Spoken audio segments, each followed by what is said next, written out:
I was not expecting Wheel World to capture the spirit and essence of a certain classic 90s series, but that's exactly what happened once I started racing. I'll be honest, every trailer that I saw for Ghost Bike or Wheel World, which it eventually became, never truly captured my attention with gameplay.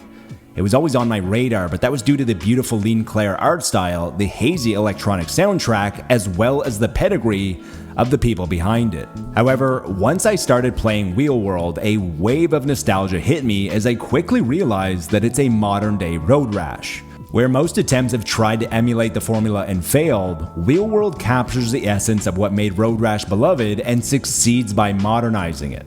Wheel World is a casual and addictive arcade racer on two wheels. To put it simply, Wheel World is Road Rash for the modern generation. Instead of motorcycles, whips, and rock music, Wheel World is about bikes, changing components, drafting, and indie electronic, accented by the beautiful sounds of nature. While it mostly brings along the best qualities of the classic two-wheel racer, it unfortunately carries some of these shortcomings as well.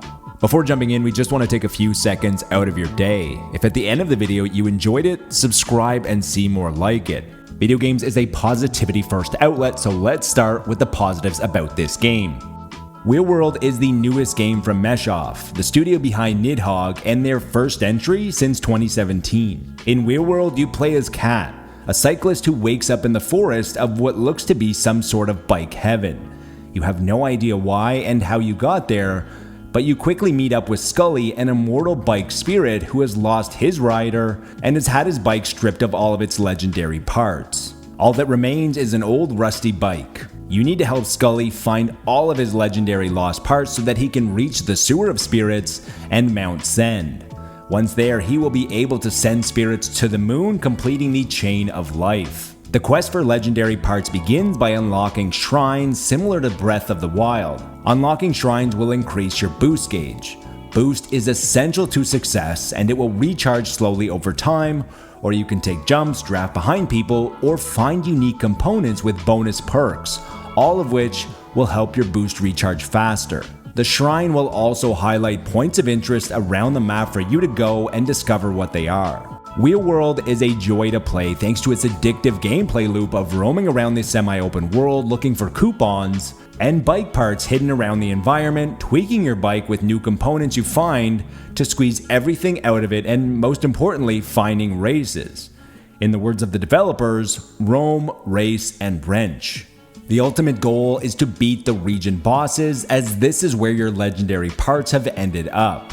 However, you won't be able just to go straight to each boss. You will first need to increase your reputation as a legendary cyclist. You will need to race all of the different gangs along the way, which all feature clever names from the Handlebaristas, a group of baristas who cycle on the weekends, or the Grand Crew, a group of cyclists who race in the wine region, which is a very clever play on words for wine aficionados. Winning these races will earn you new components for your bike, but it will also get you rep points, which is the real reward because you require a certain amount to challenge each region's boss.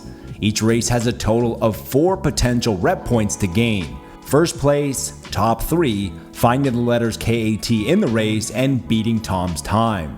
The races will gradually increase in difficulty, and success will require you to be mechanically sound. Braking at the right time, hitting the best apexes, drafting to increase your boost, and even finding the odd shortcut. The hardest part of each race from the beginning of the game until the very end was breaking away from the peloton.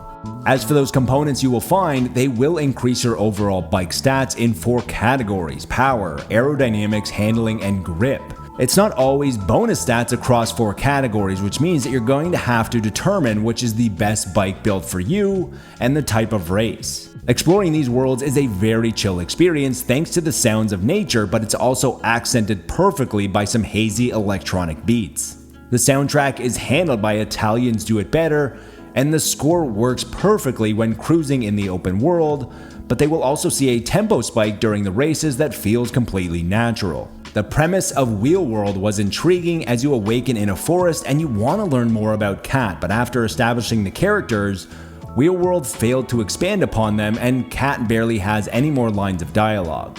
The amount of bike components that you can win or find around the world is staggering, and that number exponentially increases when you look at how many different combinations there are between these 7 different categories that you can equip them. At the start of the game, it was very rewarding to make incremental changes on the bike as well as trying to determine some of the best combinations. But as soon as you find a legendary part, this system becomes redundant because they have great stats and a great bonus perk of recharging boost much faster. There were a variety of track types, including gravel, pavement, and dirt, but they didn't feel drastically different. I think if it embraced this idea and forced the player to constantly alter components, this would have added a well-needed level of strategy and challenge outside of just the racing. This also would have had a knock-on effect as it would have increased the difficulty, which Wheel World needed, as almost all races were won on the first attempt. Finally, there was a massive pothole as you moved to the second area, which not only became much less interesting visually, which led to the second area feeling a bit repetitive, but also issues during racing as it was very hard to separate similar shades of green on the guardrails, cars, and roads during the races. As indicated in the first few minutes of the game, you are trying to help Scully get to Mount Send, which you eventually do, and it's gorgeous just like the first area. Sadly, the devs took all the effort to create this and barely utilized it. It would have been great if, rather than trying to cram everything into the first 2 areas, it was spread across the 3, as this would have drastically improved the visual variation and the pacing. Wheel World has all of the ingredients to be a great game, but the underlying problem is that it fails to integrate them to their fullest, or in cycling terms, Wheel World leaves too much in the tank.